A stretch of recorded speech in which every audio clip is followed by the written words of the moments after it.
ದೆಹಲಿ ಮದ್ಯ ಹಗರಣದಲ್ಲಿ ಕೇಜ್ರಿವಾಲ್, ಸಿಸೋಡಿಯಾ ಮತ್ತಿತರನ್ನ ಖುಲಾಸೆಗೊಳಿಸಲಾಗಿದೆ. ಅವರನ್ನ ಬಿಡುಗಡೆ ಮಾಡಲಾಗಿದೆ. ಪ್ರಕರಣವನ್ನ ವಿಚಾರಣೆ ನಡೆಸೋದಕ್ಕೆ ಸಾಕಷ್ಟು ಪುರಾವೆಗಳು ಇಲ್ಲ ಅಂತ ವಿಶೇಷ ನ್ಯಾಯಾಧೀಶರು 600 ಪುಟಗಳ ಆದೇಶದಲ್ಲಿ ಬರೆದಿದ್ದಾರೆ. ಈ ತೀರ್ಪು ಮೋದಿ ಸರ್ಕಾರದ ಸಂಸ್ಥೆಗಳು ಮತ್ತೆ ನ್ಯಾಯಾಂಗ ವ್ಯವಸ್ಥೆಯನ್ನ ಬಯಲು ಮಾಡಿದೆ. ವಿರೋಧ ಪಕ್ಷದ ನಾಯಕರ ಮೇಲೆ ಆರೋಪವನ್ನು ಹೊರಿಸಿದ ರೀತಿ ಮತ್ತೆ ಮಡಿಲ ಮಾಧ್ಯಮ ಸೇರಿದ ಹಾಗೆ ವಿವಿಧ ಸಂಸ್ಥೆಗಳ ಬಳಕೆ ಭಾರತದ ಭವಿಷ್ಯಕ್ಕೆ ನಾಚಿಕೆಗೇಡು ಮತ್ತೆ ಅಪಾಯಕಾರಿ. ಹಗರಣದಲ್ಲಿ ಅರವಿಂದ್ ಕೇಜ್ರಿವಾಲ್ ಮತ್ತೆ ಮನೀಶ್ ಸಿಸೋಡಿಯಾ ವಿರುದ್ಧ ಯಾವುದೇ ಪುರಾವೆಗಳು ಕಂಡು ಬಂದಿಲ್ಲ. ಈ ತೀರ್ಪಿನ ಬಗ್ಗೆ ಕೇಳಿ ಅರವಿಂದ್ ಕೇಜ್ರಿವಾಲ್ ಮತ್ತೆ ಮನೀಶ್ ಸಿಸೋಡಿಯಾ ಅವರು ಕಣ್ಣೀರು ಹಾಕಿದ್ರು. ವಿಶೇಷ ನ್ಯಾಯಾಲಯ ಕೇಜ್ರಿವಾಲ್ ಮತ್ತೆ ಸಿಸೋಡಿಯಾ ಮತ್ತೆ ಇತರ 23 ಜನರನ್ನ ಖುಲಾಸೆಗೊಳಿಸಿತು. ಸಾವಿರಾರು ಪುಟಗಳಷ್ಟು ಉದ್ದವಾಗಿರುವಂತಹ ಸಿಬಿಐ ಆರೋಪ ಪಟ್ಟಿಯಲ್ಲಿ ಸಾಕ್ಷ್ಯಗಳ ಹೇಳಿಯೇ ಇಲ್ಲದ ಅನೇಕ ಅಂಶಗಳಿವೆ.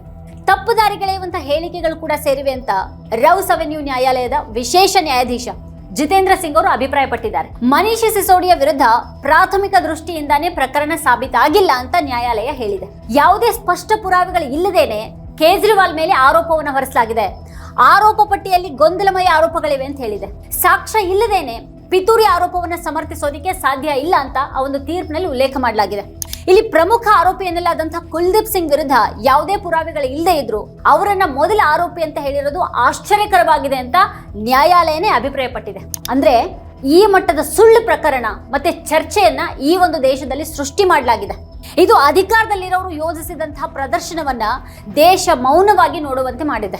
ತೀರ್ಪಿನ ನಂತರ ಕೇಜ್ರಿವಾಲ್ ಅವರು ಮಾಧ್ಯಮಗಳ ಮುಂದೆ ಪ್ರತಿಕ್ರಿಯೆಯನ್ನ ನೀಡಿದ್ದಾರೆ. ಮೋದಿ ಮತ್ತೆ ಅಮಿತ್ ಶಾ ಒಟ್ಟಾಗಿ ಅತಿ ದೊಡ್ಡ ರಾಜಕೀಯ ಪಿತೂರಿಯನ್ನ ಮಾಡಿದ್ರು. ಆಮ್ ಆದ್ಮಿ ಪಕ್ಷವನ್ನ ನಾಶ ಮಾಡೋದಿಕ್ಕೆ ಅದರ 5 ಉನ್ನತ ನಾಯಕರನ್ನ ಜೈಲಿಗೆ ಹಾಕಲಾಯಿತು ಅಂತ ಹೇಳಿದ್ರು. ಭಾರತದ ಇತಿಹಾಸದಲ್ಲೇ ಯಾವತ್ತಿಗೂ ಕೂಡ ಒಬ್ಬ ಮುಖ್ಯಮಂತ್ರಿಯನ್ನ ಅವರ ಮನೆಯಿಂದ ಎಳೆದುಕೊಂಡು ಹೋಗಿದ್ದಿರಲಿಲ್ಲ. ಜೈಲಿನಲ್ಲಿ 6 ತಿಂಗಳು ಅವರನ್ನ ಇರಿಸಲಾಯಿತು. ಉಪಮುಖ್ಯಮಂತ್ರಿ ಆಗಿದ್ದಂತಹ ಮನೀಶ್ ಸಿಸೋಡಿಯಾ ಅವರನ್ನ ಸುಮಾರು 2 ವರ್ಷಗಳ ಕಾಲ ಜೈಲಿನಲ್ಲಿ ಇರಿಸಲಾಯಿತು. ಇದು ಸಂಪೂರ್ಣ ಸುಳ್ಳು ಪ್ರಕರಣ ಆಗಿತ್ತು ಅಂತ ಹೇಳಿದ್ರು. ನಮ್ಮ ಮೇಲೆ ಕೆಸರನ್ನ ಎರಚಿದ್ರು. ಟಿವಿ ಚಾನೆಲ್ಗಳಲ್ಲಿ ದಿನದ 24 ಗಂಟೆಗಳ ಕಾಲ ಚರ್ಚೆಗಳು ನಡೆದವು. ಸುದ್ದಿಗಳನ್ನ ತೋರಿಸಲಾಯಿತು. ಕೇಜ್ರಿವಾಲ್ ಭ್ರಷ್ಟ ಅಂತ ಹೇಳಲಾಯಿತು ಅಂತ ಹೇಳಿದ್ರು. ಇಷ್ಟು ಹೇಳ್ತಾ ಅವರು ಮಾಧ್ಯಮಗಳ ಎದುರು ಕಣ್ಣೀರನ್ನ ಹಾಕ್ತಾರೆ. ನಾನು ನನ್ನ ಜೀವನದಲ್ಲಿ ಪ್ರಾಮಾಣಿಕತೆಯನ್ನ ಮಾತ್ರನೇ ಗಳಿಸಿದ್ದೀನಿ. ಅವರು ಸುಳ್ಳು ಪ್ರಕರಣ ದಾಖಲಿಸಿದ್ರು ಮತ್ತೆ ಇವತ್ತು ಅದು ಸಾಬೀತಾಗಿದೆ ಅಂತ ಹೇಳಿದ್ರು.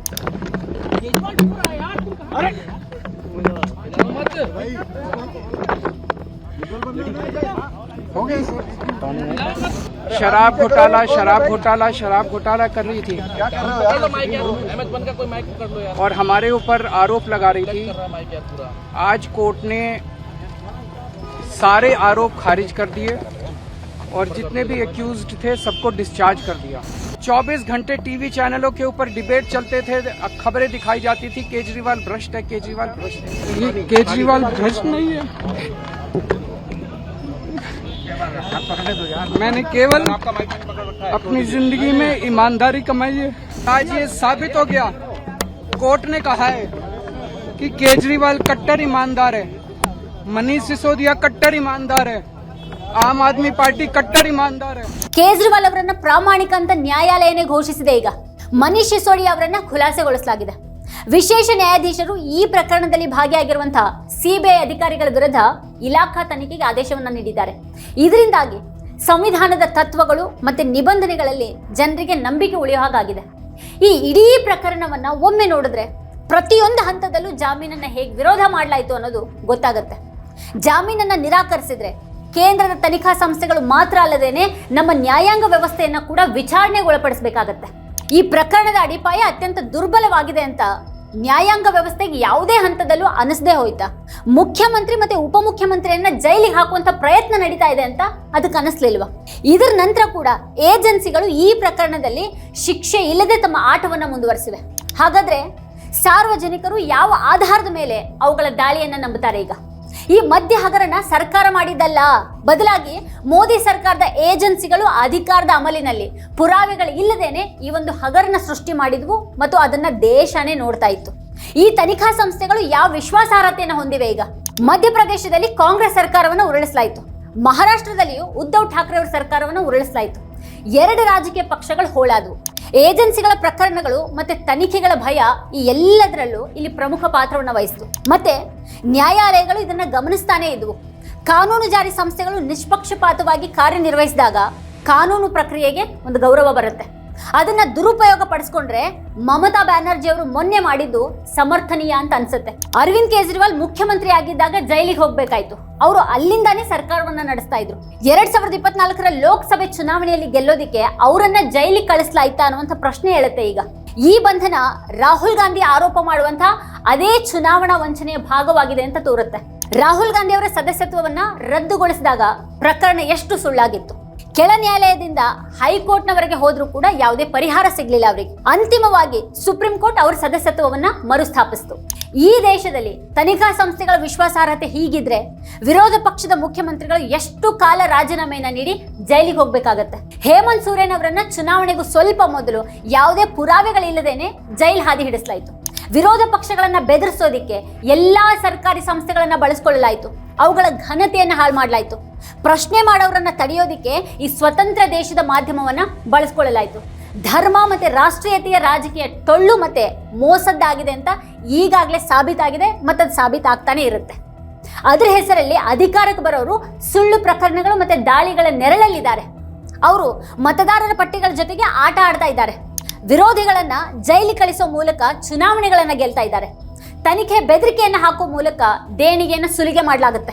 ಕೇಜ್ರಿವಾಲ್ ಮತ್ತೆ ಸಿಸೋಡಿಯಾ ಅವರನ್ನ ಖುಲಾಸೆಗೊಳಿಸಲಾಗಿದ್ರು ಅವ್ರ ವಿಷಯದಲ್ಲಿ ಏನಾಯ್ತು ಅನ್ನೋದು ದೇಶದ ಇಡೀ ಪ್ರಜಾಪ್ರಭುತ್ವ ವ್ಯವಸ್ಥೆಗೆ ಅವಮಾನಕರ. ಇದು ದೇಶವನ್ನ ನರೇಂದ್ರ ಮೋದಿ ಅನ್ನುವಂತಹ ಅಪಾಯಕಾರಿ, ಕುತಂತ್ರಿ, ಪಿತೂರಿಗಾರ ಮತ್ತೆ ಸರ್ವಾಧಿಕಾರಿ ಆಳ್ತಾ ಇರೋದನ್ನ ಈ ತೀರ್ಪು ಸಾಬೀತುಪಡಿಸುತ್ತೆ ಅಂತ ಸಂಜಯ್ ಸಿಂಗ್ ಹೇಳಿದ್ದಾರೆ. ನರೇಂದ್ರ ಮೋದಿ ದೇಶದ ಅತ್ಯಂತ ಜನಪ್ರಿಯ ಮತ್ತೆ ಪ್ರಾಮಾಣಿಕ ಮುಖ್ಯಮಂತ್ರಿ ಅರವಿಂದ್ ಕೇಜ್ರಿವಾಲ್ ಮತ್ತೆ ದೇಶದ ಅತ್ಯಂತ ಸಮರ್ಥ ಮತ್ತೆ ಪ್ರಾಮಾಣಿಕ ಶಿಕ್ಷಣ ಸಚಿವ ಮನೀಶ್ ಸಿಸೋಡಿಯಾ ವಿರುದ್ಧ ಆಳವಾದ ಪಿತೂರಿಯನ್ನ ನಡೆಸಿದ್ದಾರೆ. ಅವರು ನಮ್ಮ ನಾಯಕರನ್ನ ಬಂಧಿಸಿದ್ರು, ಅವ್ರ ಕುಟುಂಬಗಳನ್ನ ಹಿಂಸಿಸಿದ್ರು ಮತ್ತೆ ಅವರ ಪ್ರೀತಿ ಪಾತ್ರರಿಗೆ ಕಿರುಕುಳವನ್ನ ನೀಡಿದ್ರು ಅಂತ ಸಂಜಯ್ ಸಿಂಗ್ ಆರೋಪ ಮಾಡಿದ್ದಾರೆ. ಸ್ವಲ್ಪವಾದ್ರೂ ಇವರಿಗೆ ನಾಚಿಕೆ ಅನ್ನೋದಿದ್ರೆ ಇಡೀ ರಾಷ್ಟ್ರದ ಕ್ಷಮೆ ಯಾಚಿಸಬೇಕು ಅಂತ ಅವರು ಒತ್ತಾಯ ಮಾಡಿದ್ದಾರೆ. ನೀವು ಈ ದೇಶದ ಪ್ರಗತಿಗೆ ಅಡ್ಡಿಯಾಗಿದ್ದೀರಿ, ದೇಶದ ಉನ್ನತಿಗೆ ಅಡ್ಡಿಯಾಗಿದ್ದೀರಿ, ಜನರ ಅಭಿವೃದ್ಧಿಗೆ ಅಡ್ಡಿಯಾಗಿದ್ದೀರಿ. ನಿಮ್ಮ ಆಲೋಚನೆಗಳು ವಿನಾಶಕಾರಿಯಾಗಿವೆ ಅಂತ ಸಂಜಯ್ ಸಿಂಗ್ ಅವರು ಟೀಕೆ ಮಾಡಿದ್ದಾರೆ. ನಿಮ್ಮ ಆಲೋಚನೆ ಅಭಿವೃದ್ಧಿಯನ್ನ ಬೆಳೆಸೋದಿಲ್ಲ, ದೇಶವನ್ನ ನಾಶ ಮಾಡೋದು. ಈಗ ಅದು ಬಹಿರಂಗಗೊಂಡಿದೆ. ಇಡೀ ರಾಷ್ಟ್ರದ ಮುಂದೆ ನೀವು ಬೆತ್ತಲಾಗಿದ್ದೀರಿ ಅಂತ ಸಂಜಯ್ ಸಿಂಗ್ ಅವರು ಹೇಳಿದ್ದಾರೆ. देखिए, इस फैसले से साबित हो गया कि एक ईमानदार लोकप्रिय मुख्यमंत्री अरविंद केजरीवाल और ये एक योग्य ईमानदार शिक्षा मंत्री मनीष सिसोदिया और हमारी पार्टी को बदनाम करने के लिए प्रधानमंत्री और गृह मंत्री मोदी और अमित शाह ने एक गहरी साजिश रची थी और झूठे केस बनवाए थे आम आदमी पार्टी के नेताओं के खिलाफ। उनको जेल में डाला, उनको जेल में सड़ाया, उनके परिवार के लोगों को तकलीफ दी, हमारे समर्थकों को तकलीफ दी और पूरे देश में आज ये संदेश चला गया कि प्रधानमंत्री एक विध्वंसकारी सोच के व्यक्ति हैं, वो विनाश के देवता हैं, वो इस देश का विकास नहीं देख सकते। एक पार्टी जो शिक्षा पे, स्वास्थ्य पे, बिजली पे, पानी पे, स्कूलों पे काम कर रही थी, उस पार्टी को साजिश करके इन लोगों ने बदनाम किया और दिल्ली की सत्ता से हटाने का काम किया। आज अगर प्रधानमंत्री में जरा सी भी शर्म है तो उनको पूरे देश से माफी मांगनी चाहिए और अरविंद केजरीवाल जी से, उनके परिवार से माफी मांगनी चाहिए। प्रधानमंत्री जी, मैं आपको ये कहना चाहता हूं कि राजनीति का घिनौना खेल लंबे समय तक नहीं चलता। सत्य परेशान हो सकता है लेकिन हार नहीं सकता। अंततः सत्य की ही जीत होती है। आज सत्य की जीत हुई है और तब भी हम लोग बार बार ये कहते थे कि भाई कोई सबूत हो हमारे खिलाफ, कोई रुपया मिला हो, कोई पैसा मिला हो, कोई जमीन के कागजात मिले हों, कोई प्लॉट मिला हो, कोई गहना सोना मिला हो तो बताओ, दिखाओ। लेकिन तब भी हमारी बात नहीं सुनी गई और आज इसी के कारण आपने देखा होगा कि एक नेता जिसकी सबसे बड़ी पूंजी ईमानदारी थी, वो फफक के रो पड़े खुशी के मारे जब ये फैसला आया केजरीवाल साहब। हम सब लोग आज बहुत खुश हैं और देश के लोग खुश हैं, हमारे चाहने वाले खुश हैं, हमारे समर्थक, हमारे परिवार के लोग आज खुशी के मारे रो रहे हैं कि जो तकलीफ़ें दी गई वो बिल्कुल झूठी, बेबुनियाद तरीके से केस बना के दी गई।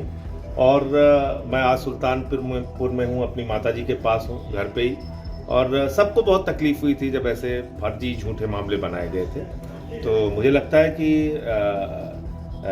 प्रधानमंत्री और उनकी पार्टी देश के लिए खतरनाक है, ये बात सबको समझनी चाहिए। आगे की रणनीति क्या रहेगी सर? अब मैं तो आज निकल रहा हूँ, अभी जाके हम लोग बैठ के बातचीत करेंगे। ಕೇಜ್ರಿವಾಲ್ ಮತ್ತೆ ಸಿಸೋಡಿಯಾ ವಿರುದ್ಧ ಸಾಕ್ಷ್ಯಾಧಾರಗಳ ಕೊರತೆ ಇದೆ ಅನ್ನೋದು ಮಾತ್ರ ಅಲ್ಲ, ಇಲ್ಲಿ ಮೋದಿ ಸರ್ಕಾರದ ರಾಜಕೀಯ ಮಹತ್ವಾಕಾಂಕ್ಷೆಗಳು ಅನೇಕ ಸಂಸ್ಥೆಗಳನ್ನ ಹೇಗೆ ಹಾಳುಗೆಡವಿದೆ ಅನ್ನೋದು ಕೂಡ ನಾವು ನೋಡಬೇಕಾಗಿದೆ. ದೇಶದ ಪ್ರಮುಖ ತನಿಖಾ ಸಂಸ್ಥೆ CBI ಅದು ನಿಷ್ಪಕ್ಷಪಾತವಾಗಿ ಕೆಲಸ ಮಾಡಬೇಕು, ಆದರೆ ಅದರ ಇವತ್ತಿನ ಸ್ಥಿತಿ ಭೀಕರವಾಗಿದೆ ಅಂತ CBI ವಿಶೇಷ ನ್ಯಾಯಾಲಯ ಸಾಬೀತುಪಡಿಸಿದೆ. ಈ ಸಂಸ್ಥೆ ನಿಷ್ಪಕ್ಷಪಾತವಾಗಿರೋದಕ್ಕೆ ಸಾಧ್ಯ ಇಲ್ಲ. ಅದಕ್ಕಾಗಿಯೇ ವಿಶೇಷ ನ್ಯಾಯಾಧೀಶ ಜಿತೇಂದ್ರ ಸಿಂಗ್ ಈ ಪ್ರಕರಣದಲ್ಲಿ ಭಾಗಿಯಾಗಿರುವಂತಹ ಅಧಿಕಾರಿಗಳ ತನಿಖೆಗೆ ಆದೇಶವನ್ನ ನೀಡಿದ್ದಾರೆ. ಉನ್ನತ ಮಟ್ಟದ ಅಪರಾಧಿಗಳು ಮುಕ್ತವಾಗಿ ತಿರುಗಾಡ್ತಾ ಇದ್ದಾರೆ, ಮತ್ತೆ ವಿರೋಧ ಪಕ್ಷದ ನಾಯಕರನ್ನ ಸಾಕ್ಷ್ಯಾಧಾರಗಳಿಲ್ಲದೇನೆ ಜೈಲಿಗೆ ಹಾಕಲಾಗ್ತಾ ಇದೆ. ಈ ಮದ್ಯ ಹಗರಣ ಪ್ರಕರಣ 22 ತಿಂಗಳಿಂದ ನಡೀತಾನೆ ಇತ್ತು. ಆದ್ರೆ ಮುಖ್ಯಮಂತ್ರಿ ಕೇಜ್ರಿವಾಲ್ ಅವರನ್ನ ಆಗ ಅರೆಸ್ಟ್ ಮಾಡಿಸಲಿಲ್ಲ. ಲೋಕಸಭೆ ಚುನಾವಣೆಗಳು ಇನ್ನೇನು ಹತ್ತಿರ ಬಂದ ತಕ್ಷಣ ಅವರನ್ನ ಅರೆಸ್ಟ್ ಮಾಡಲಾಯಿತು. ಮಾದರಿ ನೀತಿ ಸಂಹಿತೆ ಜಾರಿಗೆ ಬಂದ ಕೇವಲ 5 ದಿನಗಳ ನಂತರ ಅವರನ್ನ ಅರೆಸ್ಟ್ ಮಾಡಲಾಯಿತು. ಲೋಕಸಭೆ ಚುನಾವಣೆಯಲ್ಲಿ ಪ್ರಚಾರ ಮಾಡೋದಕ್ಕೆ ಅವರಿಗೆ ಜಾಮೀನು ಸಿಕ್ತು. ದೆಹಲಿಯ 7 ಲೋಕಸಭಾ ಸ್ಥಾನಗಳನ್ನ ಗೆಲ್ಲೋದಕ್ಕೆ ಇಷ್ಟೆಲ್ಲ ಮಾಡಲಾಯ್ತು. ಹಾಗಾದ್ರೆ ಕಳೆದ ಕೆಲ ವರ್ಷಗಳಿಂದ ಬಿಜೆಪಿ ಮದ್ಯ ಹಗರಣ ಅಂತ ಬೊಬ್ಬೆ ಹೊಡಿತಾನೆ ಇತ್ತು. ಮತ್ತೆ ಈಗ ನ್ಯಾಯಾಲಯ ಎಲ್ಲ ಆರೋಪಗಳನ್ನು ವಜಾಗೊಳಿಸಿ ಎಲ್ಲ ಆರೋಪಿಗಳನ್ನ ಬಿಡುಗಡೆ ಮಾಡಿದೆ. ಸತ್ಯನೇ ಗೆಲ್ಲುತ್ತೆ. ನಾವು ದೇಶದ ನ್ಯಾಯಾಂಗ ವ್ಯವಸ್ಥೆಯಲ್ಲಿ ನಂಬಿಕೆಯನ್ನ ಇಟ್ಟಿದ್ದೀವಿ ಅಂತ ಕೇಜ್ರಿವಾಲ್ ಅವರು ಹೇಳಿದ್ದಾರೆ. ಎಲ್ಲಾ ನಿಯಂತ್ರಣಗಳ ಹೊರತಾಗಿನೂ ಜೈಲಿಗೆ ಕಳಿಸಿದ ನಂತರ ಕೂಡ ಮತ್ತೆ ಜಾಮೀನು ನಿರಾಕರಿಸಿದ್ರು ಇಡೀ ವಿಷಯ ಈಗ ಬಹಿರಂಗಗೊಳ್ತಾ ಇದೆ. ಮಡಿಲ ಮಾಧ್ಯಮ ಬಿಜೆಪಿಯ ಮಾತನ್ನ ಕಟ್ಕೊಂಡು ಮದ್ಯ ಹಗರಣದ ಬಗ್ಗೆ ವಾದ ಮಾಡ್ತಾ ಇತ್ತು. ದೆಹಲಿಯಲ್ಲಿ ಕೋಲಾಹಲ ಸೃಷ್ಟಿ ಮಾಡಿದಂಥ ಅದೇ ಜನರಿಗೆ ತಾವು ಮಾಡಿದ್ರ ಬಗ್ಗೆ ಇವತ್ತೊಂದು ಕಿಂಚಿತ್ತಾದ್ರೂ ಪಶ್ಚಾತ್ತಾಪ ಅನ್ನೋದಾಗ್ತಾ ಇದೆಯಾ? ಅದಕ್ಕಾಗಿಯೇ ಕೇಜ್ರಿವಾಲ್ ಅವರಿಂದ ಹಿಡಿದು ಸಂಜಯ್ ಸಿಂಗ್ ವರೆಗೆ ಎಲ್ಲರೂ ಕೂಡ ತಮ್ಮ ಹೇಳಿಕೆಗಳಲ್ಲಿ ಮಡಿಲ ಮಾಧ್ಯಮದ ಚರ್ಚೆಗಳ ಬಗ್ಗೆ ನೆನಪು ಮಾಡಿಕೊಂಡಿದ್ದಾರೆ. ನಿಮ್ಮೆಲ್ಲ ಶಕ್ತಿಯನ್ನ ಹಗಲಿರುಳು ಈ ಪಿತೂರಿಗಳಿಗೆ ಬಳಸಿದ್ದೀರಿ. ಅರವಿಂದ್ ಕೇಜ್ರಿವಾಲ್ ವಿರುದ್ಧ ಕನಿಷ್ಠ ಒಂದು ಪುರಾವೆಯನ್ನಾದ್ರೂ ನಮಗೆ ತೋರಿಸಿ, ಮನೀಶ್ ಸಿಸೋಡಿಯಾ ವಿರುದ್ಧ ಏನಾದ್ರೂ ಪುರಾವೆ ನಿಮಗೆ ಸಿಕ್ಕಿದೆಯಾ ಅಂತ ಸಂಜಯ್ ಸಿಂಗ್ ಅವರು ಮೀಡಿಯಾಗಳನ್ನ ಕೆಣಕಿ ಕೇಳಿದ್ದಾರೆ. ವಿಶೇಷ ನ್ಯಾಯಾಲಯದ ತೀರ್ಪು ಭಾರತದ ರಾಜಕೀಯ ಇತಿಹಾಸದಲ್ಲೇ ಒಂದು ಪ್ರಮುಖ ತಿರುವಾಗಿದೆ. ಇದು ಈಗಾಗಲೇ ಸುಳ್ಳು ಪ್ರಕರಣಗಳಿಂದ ಬೆದರಿರುವಂತಹ ಜನರಿಗೆ ಒಂದು ಸಂದೇಶ ಕೂಡ ಆಗಿದೆ. ಈ ತೀರ್ಪು ನ್ಯಾಯಾಲಯ ವ್ಯವಸ್ಥೆಯಲ್ಲಿ ನಂಬಿಕೆ ಮತ್ತೆ ಹುಟ್ಟು ಹಾಗೆ ಮಾಡಿದೆ. ಆದರೆ ಅದೇ ಹೊತ್ತಿನಲ್ಲಿ ಆ ವ್ಯವಸ್ಥೆಯ ಸ್ಥಿತಿಯನ್ನು ಕೂಡ ಬಹಿರಂಗಪಡಿಸುತ್ತೆ ಅಂತ ರವೀಶ್ ಕುಮಾರ್ ಅವರು ವಿಶ್ಲೇಷಿಸಿದ್ದಾರೆ. ಈ ಇಡೀ ಪ್ರಕರಣದಲ್ಲಿ ಕೇಜ್ರಿವಾಲ್ ಅವರಿಗೆ ಜಾಮೀನು ತಡೀತಾನೆ ಬರಲಾಯಿತು. ಆದರೆ ಮಡಿಲ ಮಾಧ್ಯಮಗಳು ಸರ್ಕಾರದ ಜೊತೆಗೆ ನಿಂತ್ಕೊಂಡು ಬಿಟ್ಟಿದ್ವು. ಯಾವುದೇ ಪುರಾವೆಗಳಿಲ್ಲದ ಪ್ರಕರಣದ ಬಗ್ಗೆ ದಿನನಿತ್ಯ ಕೂಡ ಡಿಬೇಟ್ ಅನ್ನು ನಡೆಸಲಾಯಿತು. ಕೇಜ್ರಿವಾಲ್ ಏನೋ ತಪ್ಪು ಮಾಡಿದ್ದಾರೆ ಅಂತ ನಂಬೋ ಹಾಗೆ ಚರ್ಚೆಗಳು ನಡೆಯಿತು. ಬಿಜೆಪಿ ಜನರು ಲೆಕ್ಕ ಇಲ್ಲದಷ್ಟು ಆರೋಪಗಳನ್ನು ಮಾಡಿದ್ರು. ಪ್ರಧಾನಿ ಮೋದಿ ಅವರಿಂದ ಗೃಹ ಸಚಿವ ಅಮಿತ್ ಶಾ ಅವರಿಗೆ ಅನೇಕರು ಮದ್ಯ ಹಗರಣದ ಬಗ್ಗೆ ಹಲವಾರು ಭಾಷಣಗಳನ್ನು ಮಾಡಿದ್ರು. ಆದರೆ ಈಗ ಕೇಜ್ರಿವಾಲ್ ಮತ್ತೆ ಸಿಸೋಡಿಯಾ ವಿರುದ್ಧ ಯಾವುದೇ ಪುರಾವೆಗಳು ಕಂಡು ಬಂದಿಲ್ಲ. ಬಿಜೆಪಿಯ ಮಾತು ನಂಬುವಂಥ ಈ ಮಾಧ್ಯಮಗಳು ಮದ್ಯ ಹಗರಣದ ಬಗ್ಗೆ ಮಿತಿ ಮೀರಿ ಚರ್ಚೆ ಮಾಡಿದ್ವು. ಈ ಆಟ ನಡೆದಿರೋದು ಇದೇ ಮೊದಲಲ್ಲ. ಈ ಆಟವನ್ನ ತಿಳಿದುಕೊಳ್ಳದೆ ಇರೋದು ಮತ್ತೆ ಅಂಥ ಆಟದಲ್ಲಿ ಭಾಗವಹಿಸೋದು ಅಪರಾಧನೇ ಆಗುತ್ತೆ. CBI ಮತ್ತೆ ಇಡಿ ಯಾವ ಆಧಾರದ ಮೇಲೆ ಜಾಮೀನನ್ನ ವಿರೋಧ ಮಾಡ್ತಾ ಇದ್ವು? ಪೂರಕ ಆರೋಪ ಪಟ್ಟಿಗಳನ್ನು ಸಲ್ಲಿಸಲಾಗ್ತಾ ಇತ್ತು. ಸಾಕ್ಷಿಗಳನ್ನ ಎಲ್ಲಿಂದ ತರಲಾಗ್ತಾ ಇತ್ತು? ಎಲ್ಲರೂ ಕೂಡ ಅನುಕೂಲಕರವಾಗಿ ಕಣ್ಣು ಮುಚ್ಕೊಂಡ್ರು. ಈ ಆಟದಲ್ಲಿ ನ್ಯಾಯಾಂಗ ಪ್ರಕ್ರಿಯೆಗಳು ಕೂಡ ಅನುಮಾನದಿಂದ ತಪ್ಪಿಸ್ಕೊಳ್ಳೋದಕ್ಕೆ ಸಾಧ್ಯ ಇಲ್ಲ ಅಂತ ರವೀಶ್ ಕುಮಾರ್ ಅವರು ಹೇಳ್ತಾರೆ. ಸಿಸೋಡಿಯಾ ಜೈಲಿನಲ್ಲಿದ್ದಾಗ ಅವ್ರ ಪತ್ನಿ ಅನಾರೋಗ್ಯದಿಂದ ಬಳಲ್ತಾ ಇದ್ರು. ಪತ್ನಿಯನ್ನ ಭೇಟಿ ಮಾಡೋದಕ್ಕೆ ಅವರಿಗೆ 1 ದಿನದ ಕಾಲಾವಕಾಶವನ್ನ ನೀಡಲಾಯಿತು. ಅಂತಹ ದೌರ್ಜನ್ಯಗಳು ನಡೆದವು. ಈ ಆಟದಲ್ಲಿ ಎಷ್ಟು ಜನರು ಭಾಗಿಯಾಗಿದ್ರು ಮತ್ತೆ ಅದಕ್ಕೆ ಪ್ರತಿಯಾಗಿ ಅವರಿಗೆ ಎಷ್ಟು ಲಾಭ ಆಯಿತು ಅಂತ ಯಾರಿಗೆ ಗೊತ್ತಿದೆ? ವಿರೋಧ ಪಕ್ಷದ ನಾಯಕರನ್ನ ಹಿಡಿಯಲಾಗುತ್ತೆ. ಸತ್ಯ ತಿಳಿದಿದ್ರು ಕೂಡ ಎಲ್ಲರೂ ಯಾವುದೋ ಒಂದು ಭಯದಿಂದ ಮೌನವಾಗಿರ್ತಾರೆ. ವೀಕ್ಷಕರೇ, ಈ ಕುರಿತು ನಿಮ್ಗೇನು ಅನ್ಸುತ್ತೆ, ಏನು ಅಭಿಪ್ರಾಯ ಇದೆ ಅದನ್ನು ವಿಡಿಯೋ ಕೆಳಗಡೆ ಕಮೆಂಟ್ ಮಾಡಿ ನಮಗೆ ತಿಳಿಸಿ. ಇದೇ ಹೊತ್ತಿನ ಸ್ಪೆಷಲ್ ನೋಡ್ತಾ ಇರಿ ವಾರ್ತಾಭಾರತಿ. ನೀವಿನ್ನೂ ವಾರ್ತಾಭಾರತಿ ಯೂಟ್ಯೂಬ್ ಚಾನಲನ್ನು ಸಬ್ಸ್ಕ್ರೈಬ್ ಮಾಡಿಲ್ಲ ಅನ್ನೋದಾದರೆ ಈ ಕೂಡಲೇ ಸಬ್ಸ್ಕ್ರೈಬ್ ಮಾಡಿ, ಹಾಗೆ ಪಕ್ಕದಲ್ಲೇ ಇರುವಂಥ ಬೆಲ್ ಐಕಾನ್ನ ಪ್ರೆಸ್ ಮಾಡಿ ನಮ್ಮನ್ನು ಪ್ರೋತ್ಸಾಹಿಸಿ. ನಮ್ಮ ಕಾರ್ಯಕ್ರಮಗಳನ್ನ ನೀವು ನೋಡ್ತಾ ಇದ್ರೆ ನಮ್ಮ ಚಾನೆಲ್ ಅನ್ನ ಸಬ್ಸ್ಕ್ರೈಬ್ ಮಾಡಿ, ಪಕ್ಕದ ಬೆಲ್ ಐಕಾನ್ ಒತ್ತಿ ನಮ್ಮನ್ನ ಬೆಂಬಲಿಸಿ. ಹಾಗೆ ನಮ್ಮ ಕಾರ್ಯಕ್ರಮಗಳನ್ನ ಲೈಕ್ ಮಾಡಿ, ಕಮೆಂಟ್ ಮಾಡಿ, ಅದನ್ನ ಬೇರೆಯವರಿಗೂ ವಾಟ್ಸ್ಆಪ್ ಮೂಲಕ ಶೇರ್ ಮಾಡಿ. ನೀವು ಹೀಗೆ ಮಾಡಿದಾಗ ನಮ್ಮ ಚಾನೆಲ್ ಇನ್ನಷ್ಟು ಮತ್ತಷ್ಟು ಜನರಿಗೆ ತಲುಪಲು ನೀವು ನಮ್ಮೊಂದಿಗೆ ಸಹಕರಿಸಿದ ಹಾಗಾಗುತ್ತೆ. ಇದು ನೀವು ಯಾವುದೇ ಖರ್ಚಿಲ್ಲದೆ ಕೆಲವೇ ಸೆಕೆಂಡುಗಳಲ್ಲಿ ನೀಡಬಹುದಾದ ಸಹಕಾರ. ಧನ್ಯವಾದಗಳು.